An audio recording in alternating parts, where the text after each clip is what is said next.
नमस्कार दोस्तों, आपके अपने YouTube चैनल देव कोचिंग क्लासेस सिंगाड़ा में आपका हार्दिक स्वागत है। आज मैं फिर से हाजिर हूं आप लोगों के साथ प्रतिशत के वीडियो पार्ट नंबर 2 के साथ। पिछले वीडियो में मैंने आप लोगों को बताया था कि किस प्रकार किसी भी संख्या, दशमलव संख्या या भिन्न संख्या को प्रतिशत में कैसे बदलते हैं, प्रतिशत को किसी भी संख्या, दशमलव संख्या या भिन्न संख्या में कैसे बदलते हैं। इसके साथ साथ मैंने आप लोगों को बताया था कि प्रतिशत का मतलब क्या होता है। उसके बाद मैंने बताया था आप लोगों को सीधा प्रतिशत कैसे निकालते हैं और प्रतिशत की बेसिक क्वेश्चन मैंने आप लोगों को बता दी थी। अब इसके बाद हम प्रतिशत के टॉपिक में आगे बढ़ते हैं। उससे पहले अगर आप चैनल पे नए हो तो चैनल को सब्सक्राइब करना नहीं भूलिएगा तथा सब्सक्राइब के बटन के सामने दिए गए बेल आइकन को अवश्य दबाएं, जिससे कि आने वाले नए वीडियो का नोटिफिकेशन आपको तुरंत प्राप्त हो जाए। आज जो अपना क्वेश्चन है वो क्वेश्चन क्या है कि एक विद्यालय संचालक जिसकी मासिक आय 1,40,000 रुपए, वह अपनी आय का 40% स्टाफ पर खर्च करता है, 20% वाहन पर खर्च करता है, 15% किराए पे, 8% स्टेशनरी पे और 7% बिल पे खर्च करता है। तो बताओ उसकी मासिक बचत कितनी। तो दोस्तों यहाँ पे मासिक बचत पूछ ली गई उसकी, तो उसकी बचत क्या है, वो बचत निकालने के लिए मैं आप लोगों को बताऊंगा कि जो भी निकालना है ऊपर उसका प्रतिशत और जो दिया गया उसके नीचे उसका प्रतिशत। तो ये जो बात है ये प्रतिशत के टॉपिक में आगे भी पूर्ण रूप से काम में आएगी। इसके अलावा और भी अगर अपन कोई भी टॉपिक पढ़ेंगे तो उनमें भी ये चीजें काम में आएंगी। अब मैं आप लोगों को बताऊं कि इसकी बचत पूछी तो सबसे पहले इसके खर्चे का प्रतिशत तो जोड़ लें।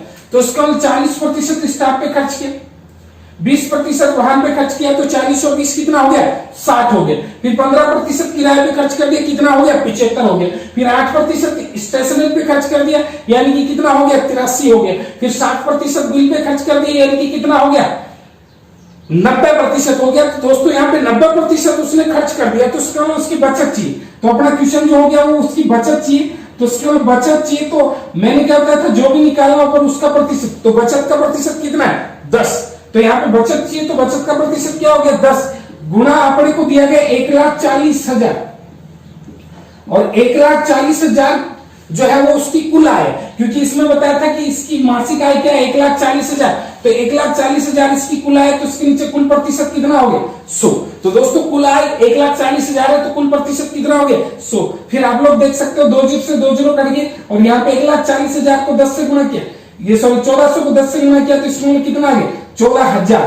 तो इसमें अगर उसकी पूछ ले उसकी मासिक बचत कितनी, तो 14,000 होगी। तो दोस्तों किस तरीके से किया कि बचत निकाली तो ऊपर बचत का प्रतिशत कितना हो गया, 10 गुना अपने को दिया गया था 1,40,000, वो कुल आय दी गई थी। तो उसके नीचे कुल प्रतिशत कितना हो गया, 100। तो 10 गुना 1,40,000 बटे 100, इसको काट लिया, इस तरीके से कितना आ गया, 14,000। अगर इसी क्वेश्चन में अपने को ये बोल दिया था कि उसकी वार्षिक बचत कितनी है, तो दोस्तों उसकी अगर वार्षिक बचत पूछ ली जाती तो इसको किससे मल्टीप्लाई कर देते, 12 से। अब आप लोग सर 12 से गुना क्यों किया, क्योंकि दोस्तों ये तो मासिक बचत है उसकी। कौन सी बचत है, मासिक। अपने को कौन सी चाहिए, वार्षिक चाहिए। तो अगर वार्षिक चाहिए तो इसको 12 से गुणा कर देते। हालांकि इस क्वेश्चन में वार्षिक नहीं पूछा, इस क्वेश्चन में क्या पूछा है, मासिक पूछा है। लेकिन अगर वार्षिक निकालना है तो अपने को कितने से मल्टीप्लाई करना पड़ेगा, 12 से। और इसको अगर आप लोग 12 से गुणा कर देते तो 1 लाख कितना हो गया, 68,000 हो गया। 1 लाख कितना हो गया, 68,000। तो अगर इसकी वार्षिक बचत पूछे तो 1,68,000। तो मैंने क्या बताया आपको, जो भी निकालना पर उसका प्रतिशत, जो दिया गया उसके नीचे उसका प्रतिशत। अगर इसी क्वेश्चन में ये पूछ लिया था कि भाई इसका स्टाफ पर खर्च कितना, तो स्टाफ का खर्च पूछ लिया जाता, तो स्टाफ का पूछ लिया जाता तो ऊपर स्टाफ का प्रतिशत कितना हो गया, 40 गुणा 1,40,000 दिया गया, तो इसकी जगह आप लोग 1400 भी लिख सकते हो, क्योंकि 1,40,000 कुल दिया गया, उसके नीचे कुल प्रतिशत लिखते हैं। तो इसका 1,40,000 बटे 100, तो इसके मतलब 2 जीरो से 2 जीरो कट गए, तो इसका 1400 आ गया। तो इसका मतलब कुल मान के नीचे कुल प्रतिशत लिखते, ये जो मान आ गया वो 1% का आ गया, यानी कि 1% कितने का, 1400 को। तो अपने को स्टाफ का खर्च चाहिए, तो इसका 14% हो गया, तो 14 चौक कितना हो गया, 56 हो गया। तो इस तरीके से 14 चौक 56 हो गया। तो अगर ये पूछ लिया था तो स्टाफ पर खर्च कितना है, तो इसका 56,000। अगर इसी क्वेश्चन में दोस्तों वाहन पर खर्च पूछ लिया था तो इसमें वाहन का खर्च पूछ लिया था, तो वाहन का प्रतिशत कितना है, 20, और वाहन का प्रतिशत 20 है। और इसका मतलब ये जो 1400, 1% का मान 1400, तो इसका मतलब 1400 यहाँ पे लिख दिया, तो इसका 20 गुना 14, 14 गुना कितना हो गया, 28। तो अगर अपने को वाहन का खर्च पूछ लिया जाता तो कितना हो जाता, 28,000। अगर इसी क्वेश्चन में अपने को ये पूछ लिया जाता कि वाहन की बजाय, अगर इसी क्वेश्चन में अपने को ये पूछ लिया जाता कि उसका किराया कितना है, तो अगर किराया पूछ लिया जाता तो किराए का प्रतिशत ऊपर लेते कितना 15 गुणा 1400 1% के बराबर। तो इस 15 को 14 से गुणा करते हैं तो इस तरीके से क्या हो जाता है 21,000, यानी कि 14 को 15 से गुणा किया 210 आया, 210 के सामने 2 जीरो लगा दी तो इस तरीके से 21,000। अगर इसी क्वेश्चन में ये पूछ लिया जाता कि स्टेशनरी का खर्च कितना है, तो स्टेशनरी का खर्च कितना है, तो इसका स्टेशनरी का कितना 8 और गुणा 1400 और 8 को 14 से गुणा करते तो इसका ये 11,000 कितना हो जाता है 200, यानी कि 8 को 14 से गुणा किया 112 और 112 के सामने 2 जीरो लगाते तो 11,200। अगर इसी क्वेश्चन में ये पूछ लिया जाता कि बिल का खर्च कितना है, तो बिल का खर्च कितना, तो 7 को यहाँ पे किससे गुणा कर देते 1400 से गुणा कर देते और 7 को 1400 से गुणा कर देते तो यहाँ पे कितना हो जाता 9,800 रुपए। तो मेरे कहने का मतलब जो भी निकालना ऊपर उसका प्रतिशत और जो दिया गया उसके नीचे उसका प्रतिशत, इस तरीके से अपन ये चीज निकाल लेते। अगर इस क्वेश्चन में उल्टा दे दिया जाता कि उसने बिल पे 9,800 रुपए खर्च किए, बिल पे कितने रुपए खर्च किए 9,800, तो उसकी कुल आय कितनी।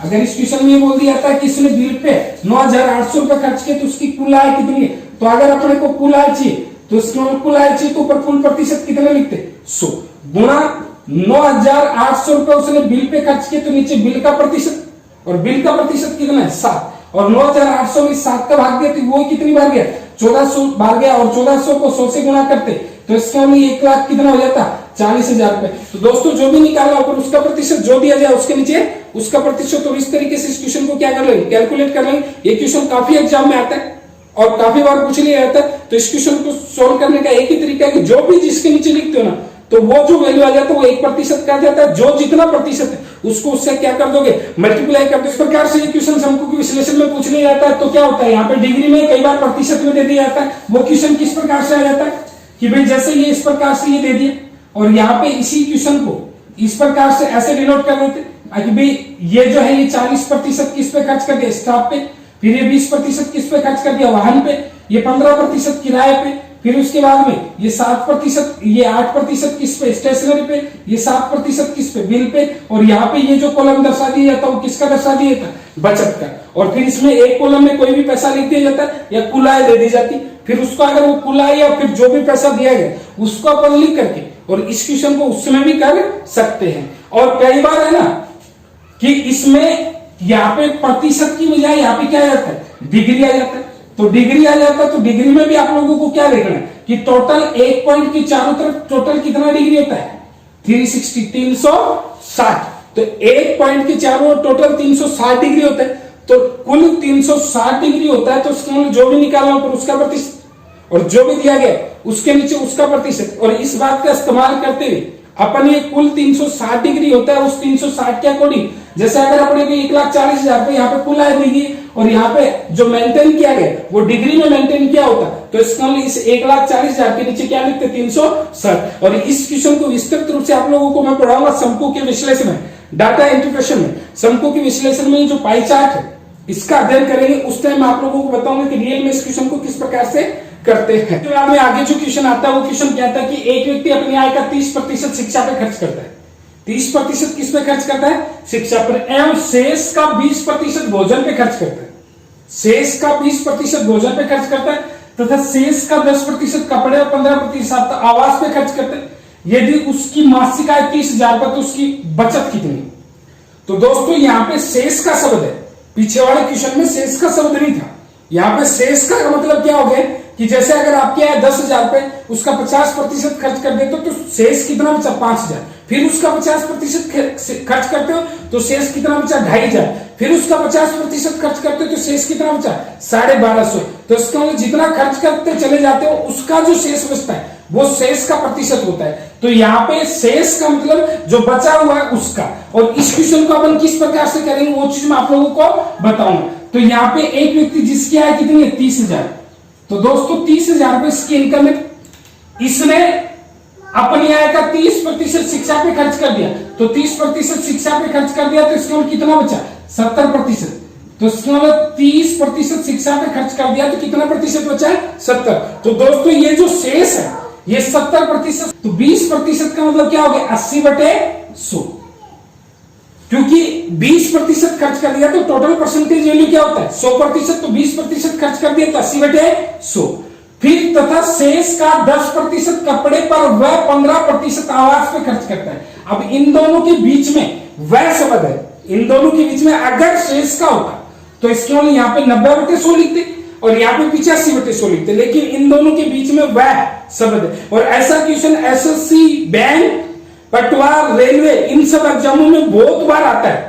तो इसका इन दोनों के बीच में वह शब्द है, तो वह का मतलब ये दोनों चीज एक साथ काउंट होगी। तो इसका 10% व 15%, तो 10 और 15 यानी कि कितना हो गया? 25 हो गया। तो 25 हो गया तो इसका 75 कितना हो गया? 100। अब 75% खर्च कर दिया, सॉरी 25% खर्च कर दिया तो कितना बचा? 75%, यानी 75 क्या हो गया? 100। एक बार दोबारा से देख सकते हो इस बात को कि इसने 30% खर्च कर दिया, 30,000 था तो 70% बच गया, तो 30,000 गुणा 70/100। फिर इसने 20% खर्च कर दिया तो इसका मतलब यहाँ पे कितना बच गया? 80%, 80/100। फिर तथा शेष का 10% कपड़े में, 15% आवास पे। तो इन दोनों के बीच में वह शब्द है, तो वह का मतलब दोनों एक साथ जुड़ेंगे। तो इसका 10 और 15 दोनों जुड़े तो कितने हो गए? 25। और 25% खर्च कर दिया तो कितना बचा? 75%। तो 75 कितना हो गया? 100। अब आप लोग देखते हो 2 जीरो से 2 जीरो कट गए, फिर इस 2 जीरो से 2 जीरो कट गए, फिर ये जीरो है, इस जीरो से ये जीरो कट गया, इस जीरो से ये जीरो कट गया। अब आप लोगों ने देखा यहाँ पे बच्चा 3, 7, 8 और 75। अभी आप लोग 75 को, जैसे आप लोग 75 को 8 से गुना करते तो इसको हम 75 को 8 से गुना करते 600 आता, 600 को 7 से गुना किया, 7 से 42, और 42 को 3 से गुना किया। तो इसको 42 को जैसे 3 से गुना किया तो 4 के 12, यानी कि 12,000 कितना हो गया? 600। तो उस व्यक्ति की जो बचत है वो कितनी है? 12,600। और अगर यहाँ पे ये तो बचत आ गई, ये तो क्या आ गई? मासिक। अगर क्वेश्चन में ये पूछ लिया कि उसकी मासिक बचत कितनी, तो इसको मासिक बचत जो है वो तो 12,600। और अगर वार्षिक बचत पूछ ली जाती तो इसको किससे मल्टीप्लाई कर देते? 12 महीने से, क्योंकि यहाँ पे जो जिक्र हुआ वो मासिक का है, और अगर वार्षिक का जिक्र होता तो इसको किससे गुणा कर देते? 12 महीने से। तो इसको 12,600 को 12 से गुणा कर देते, तो वो इसकी क्या होती? वार्षिक बचत। इसी क्वेश्चन में दोस्तों काफी बार क्या होता है? उल्टा क्वेश्चन आ जाता है। और वो उल्टा क्वेश्चन क्या रहता है कि अगर इसकी बचत 12,600 तो इसकी आय कितनी है? क्वेश्चन में यह रहता है कि यदि बचत 12,600 रुपए की है तो इसका मतलब आय कितनी है? तो आय पूछ ली जाती। तो इसकी बचत 12,600 की, तो दोस्तों आय पूछ ली जाती। तो मान लेते इसकी आय क्या है? x है। अब उसने 30% खर्च कर दिया तो 70 क्या हो गई? 100। फिर उसके बाद में उसने 20% खर्च कर दिया तो ये क्या हो गया? 80/100। फिर उसने 10 और 15 यानी कि 25% खर्च कर दिया तो 75/100, और बराबर क्या लिखते? 12,600। अब ये बचत है, ये एंड में आ गई। और अब अपने को ये क्या पूछिए? आय। तो आय को क्या मान ली? x। 30 खर्च किया 70/100, 20 खर्च किया 80/100, 25 खर्च किया 75/100। वह में ध्यान रखना दोनों जुड़ेंगे। फिर आप लोग इन सबको काटते, ये जीरो से ये जीरो काटते, ये जीरो से ये जीरो काटते, 25, 75, 25 चौक 100, 4 दूनी कितना हो गया? 8। फिर इस तरीके से इसमें भाग देते तो इसको x बराबर कितना था? 30,000। इसको जैसे आप लोग सोल्व करते हैं तो x बराबर 30,000 पाते, तो वो इस तरीके से इसकी क्या होगी? वार्षिक मासिक आय आ गई। और अगर वार्षिक आय पूछ लिया जाता तो इसको 12 से गुणा कर देते, तो 30,000 गुणा 12, तो यानी कि 3 लाख कितना हो जाता? 60,000 हो जाता। तो मेरे कहने का मतलब शेष का अगर शब्द जहां पे आ जाए तो वो 100 में से घटा दो, जितना बच गया वो शेष प्रतिशत आ गया। बचत दे रखी है तो इसको आगे लिख दो, आय x मान लो। और अगर आय दे रखी है तो आय देकर के रिजल्ट में जो आएगा वो क्या जाएगा? बचत। और जिन दो वर्डों के बीच में, जिन दो खर्चों के बीच में अगर वह शब्द दे रखा है तो वो अलग अलग नहीं एक साथ काउंट होंगे। जैसे 15% और 20% है तो इसका मतलब 35% एक साथ होगा, 10% और 15% है तो इसका मतलब 25% क्या होगा? एक साथ होगा। और इस प्रकार से ये क्वेश्चन काफी एग्जाम में आ जाता है। और इस क्वेश्चन को सोल्व करने में सीधा सा शेड्यूल था, एक छोटा सा सिस्टम था और कुछ भी नहीं था। अगर इस क्वेश्चन को पीछे वाले क्वेश्चन की तरह करोगे तो ये क्वेश्चन क्या हो जाएगा? गलत हो जाएगा। इसी तरीके से आगे और भी मजेदार वीडियो पाने के लिए मेरे चैनल देव कोचिंग क्लासेस सिंगाड़ा को लाइक करें, शेयर करें, सब्सक्राइब करें। आप लोगों को गणित रीजनिंग की लगातार टॉपिक वाइज तैयारी करवा करके 1 नंबर की तैयारी करवा दूंगा, जिससे किसी भी एग्जाम में 1% रहने का आपका चांस नहीं रहेगा। धन्यवाद।